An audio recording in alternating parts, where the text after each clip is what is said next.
The massive spaceship appeared without warning. One moment the sky above Seoul was clear blue. The next moment, a dark shape blocked the sun. People stopped walking. Cars stopped moving. Everyone looked up. Tae-won Kim was flying his military jet when he got the urgent call. "Return to base immediately," his commander ordered. "Something big is happening." When Tae-won landed, officials rushed him to a meeting room. There he met Hannah Park, a woman with short black hair and serious eyes. "This is Dr. Park," said General Lee. "She studies how to talk with aliens. If these visitors want to talk, you two will meet them." Hannah looked at Tae-won. "Can you fly anything?" "If it has wings or engines, I can fly it," Tae-won said. The giant ship stayed quiet for 3 days. It didn't move, it didn't send messages. Countries around the world pointed weapons at it, but Korea's president decided to try talking first. Tae-won and Hannah prepared a small aircraft. Scientists added special lights and sound equipment to help communicate. Soldiers wished them luck as they took off toward the alien ship. "Are you scared?" Tae-won asked as they flew higher. Hannah clutched her notebook. "Yes, but also excited. My whole life I wondered if we were alone. Now we know." The alien ship was bigger up close. It was smooth and dark like polished stone. No windows, no doors, nothing that looked like weapons. "I'll try different sound patterns," Hannah said. She pressed buttons on her equipment, sending out simple tones. Nothing happened. "Maybe they don't hear like we do," Tae-won suggested. Hannah thought for a moment. "Let's try something else. Can you fly in a pattern? Maybe shapes will work." Tae-won nodded. He began to fly in a circle, then a triangle, then a square. After the square, something changed. A section of the alien ship began to glow softly. "They're responding," Hannah said. "Do more shapes." Tae-won flew in more complex patterns. The ship responded with its own light patterns. "I think they understand math," Hannah said. "Try flying the pattern for pi." Tae-won looked confused. "How do I fly pi?" "Like this." Hannah showed him on her tablet. "It's a universal constant." Tae-won flew the pattern.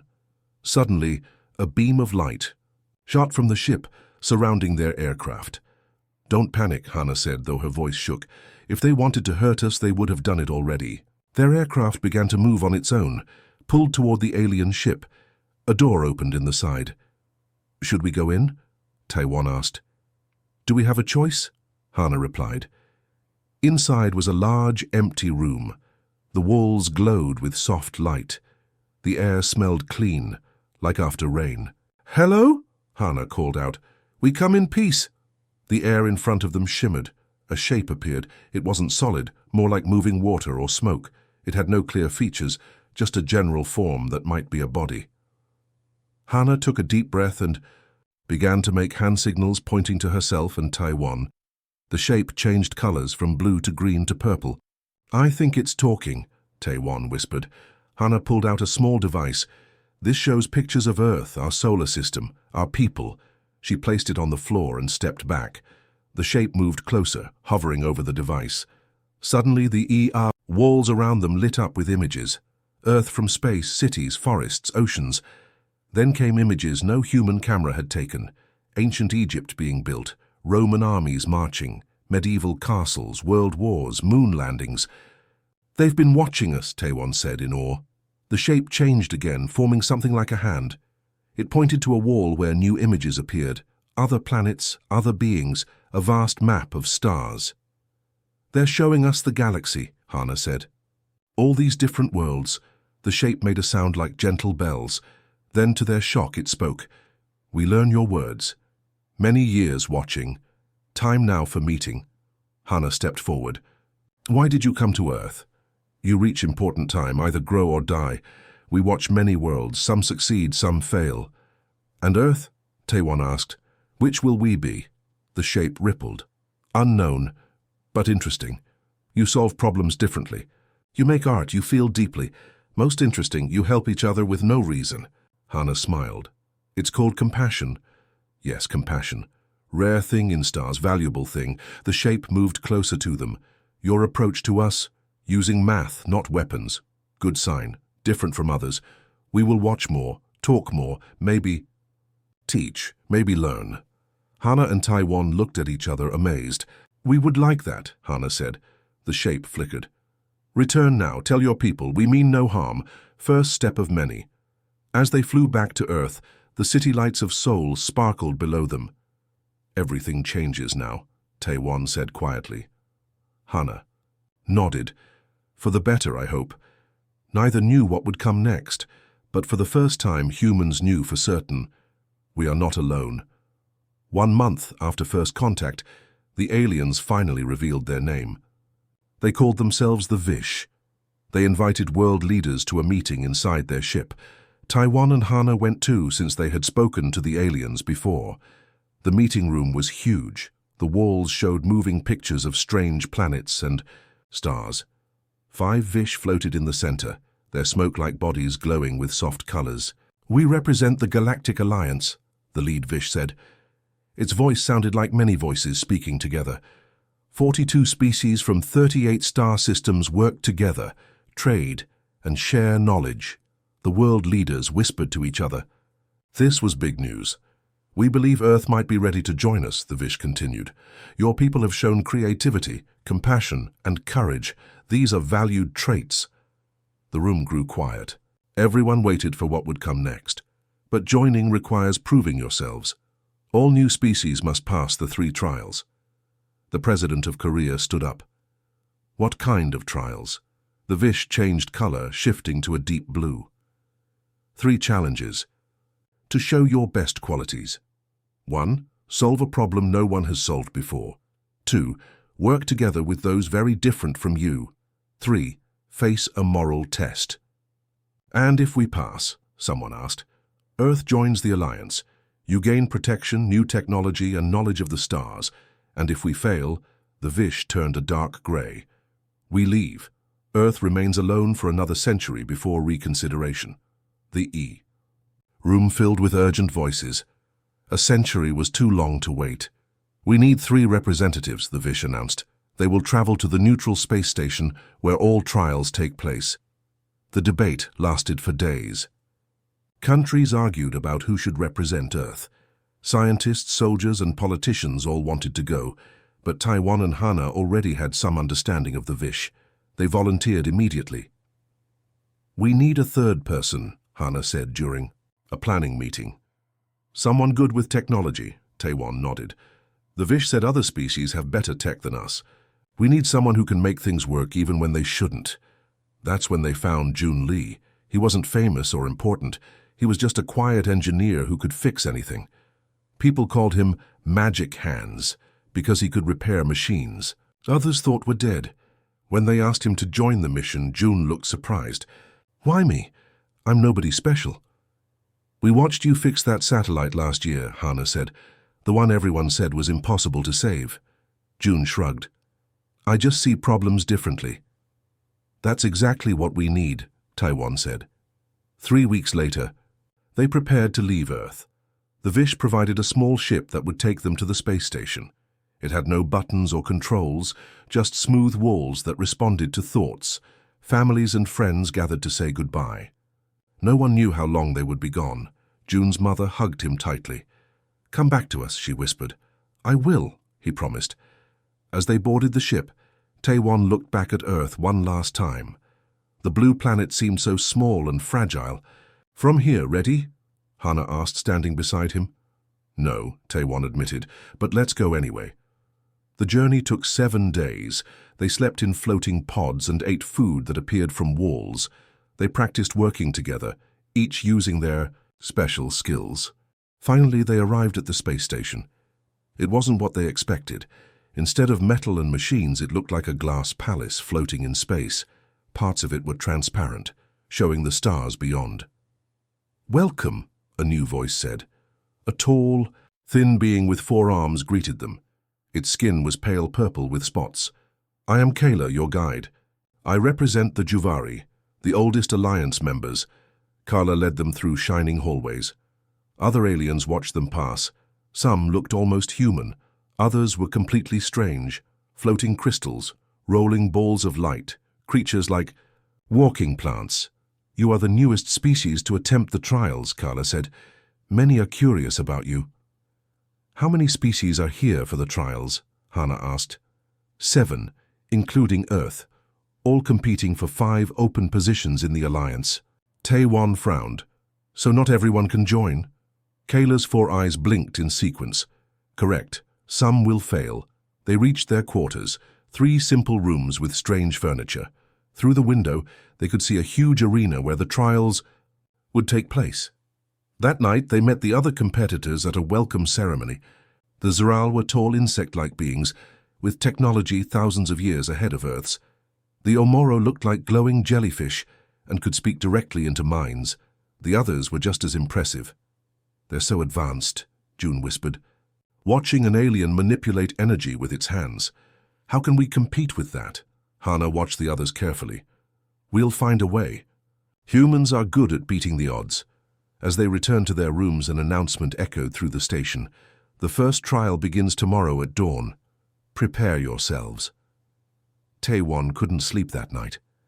He kept thinking about Earth, waiting for news. 7 billion people counting on 3 ordinary humans. We can't fail, he told himself in the darkness. We won't. June wiped sweat from his forehead, staring at the broken engine of their ship. Sparks flew and smoke filled the air. The galactic trials were tough, and their ship, the Star Hope, was in trouble. Aliens from across the galaxy watched, waiting, for the human team to fail. June, a mechanic from a small Earth town, wasn't giving up. His teammate, Hana, stood nearby, talking to strange creatures from other worlds. They were in a race and the odds were against them. The Star Hope had been hit by a stray asteroid during the trials. The aliens' ships, with their shiny tech, could fix themselves. But the human ship was old, patched together with grit and hope. The engine was dead and they were stuck in space. The other teams laughed, their voices crackling over the radio. Humans can't win, they said. June ignored them. He opened his toolbox filled with simple tools. A wrench, some wire, and a roll of tape. June climbed into the engine, his hands moving fast. He didn't have fancy machines, but he knew how to make do. Back home, he'd fixed tractors with less. He twisted wires together, taped leaks, and used a metal plate to patch a hole. The aliens watched, their eyes wide. One, a tall creature with glowing skin, whispered, "How does he do that?" June didn't hear. He was too busy hammering a pipe back into place. Hana, meanwhile, stood on the trials meeting platform. The galactic trials weren't just about ships. They tested teamwork and trust. Hana, a teacher from Earth, wasn't like the other diplomats. The aliens argued, their voices loud and sharp. They wanted to win alone. Hana listened, her face calm. She spoke softly, offering ideas. "Why fight?" she said. "We can help each other." The other species didn't trust her at first. A furry creature from planet Vax growled, "Humans are weak." Hana smiled. "Maybe. But we know how to share." She told stories of Earth, where people worked together in tough times. The Vaxians listened. So did the winged Zorians and the scaly Drath. Hana's words were simple, but they made sense. She didn't demand, they respected that. Back on the Star Hope, June's hands were black with grease. The engine hummed, then roared to life. The aliens gasped. Their ships needed rare metals and high-tech tools to fix. June had used scraps and stubbornness. The Star Hope shook but flew, speeding back into the race. The human team cheered, their voices echoing in the cockpit. June grinned, wiping his hands on his shirt. "Not bad for an old ship," he said. On the platform, Hana's work paid off. The Vaxians shared their fuel with the humans. The Zorians offered a map of the trial's tricky paths. Even the Drath, who hated everyone, gave Hana a small device to boost their ship's shields. The aliens didn't understand why they helped. Hana's kindness confused them, but it felt right. She thanked each one, her eyes bright. "Together, we're stronger," she said. The trials continued and the Star Hope flew faster. June's repairs held even when the ship faced laser traps and gravity storms. The aliens stopped laughing. They watched the human ship dodge obstacles, its patched hull gleaming under starlight. June worked non-stop, fixing new damage with whatever he found, bits of metal, old cables, even a broken chair. His hands never shook. He trusted his skills, learned from years of making broken things whole. Hana kept talking, building bridges. The other species started working together, copying her ideas. The trials meant to divide became a strange alliance. The Vaxians guarded the Star Hope from attacks. The Zorians flew ahead, warning of dangers. The Drath shared their tech, something they'd never done before. The Galactic Council, watching from above, was stunned. Humans, the weakest team, were changing the game. As the trials neared the end, the Star Hope crossed a finish line, not first, but far ahead of where anyone expected. The aliens clapped, their strange hands and claws making odd sounds. June climbed out of the engine room, his face tired but proud. Hana stood beside him, waving to their new friends. The council leader, a tall being with no face, spoke. Humans. Show strength in ways we did not see. June and Hana looked at each other, smiling. They didn't need fancy tech or big words. June's quick hands and Hana's kind heart had been enough. The aliens learned something new. Humans were tough, not because of machines, but because of spirit. The trials weren't over, but the humans had already won something bigger: respect. As the Star Hope flew back to Earth, June tinkered with a broken radio, making it sing. Hana wrote notes, planning her next talk with the aliens. They knew the galaxy was watching, and they were ready to show it what humans could do. The Star Hope hummed through the starry void, its patched hull glowing under alien suns. June, the mechanic, checked the engine, his hands steady despite the tension. Hana, the diplomat, stood at the controls, her eyes scanning the final challenge of the galactic trials. The Korean team had surprised everyone, but this last test would decide everything. The aliens watched, their strange faces curious. The trials weren't just about speed or tech, they were about something deeper. The Galactic Council's voice boomed over the radio. This is the final test. You must reach the beacon, but the path is dangerous. Choose wisely. A map appeared on the Star Hope's screen, showing a twisting route through a nebula. Jagged asteroids floated in the mist, and energy storms flashed. At the center was the beacon, a glowing orb that promised victory. But there was a catch. Only one team could claim it. June frowned. This feels wrong, he said. Hana nodded. The other teams, Vaxians, Zorians, Drath, were already racing ahead. Their ships, sleek and powerful, dodged asteroids with ease. The Star Hope was slower, its repairs barely holding, but June and Hana had learned to trust their instincts. They flew carefully, watching the nebula's dangers. Halfway through, they saw a distress signal. A Vaxian ship, the Dawnclaw, was trapped. An asteroid had crushed its wing, and an energy storm was closing in. The furry Vaxians, usually fierce, sent a weak message. Help us, please. June and Hana looked at each other. The beacon was close. If they stopped, they'd lose the race. The trials were clear: reach the beacon first or fail. Hana's hands tightened on the controls. We can't leave them, she said. June nodded. We'll find a way. They turned the Star Hope toward the Dawnclaw. The other teams sped past, their ships gleaming. The Zorians and Drath didn't even glance at the trapped Vaxians. Winning was all that mattered to them. June worked fast. He climbed onto the Star Hope's hull, tying a cable to a nearby asteroid.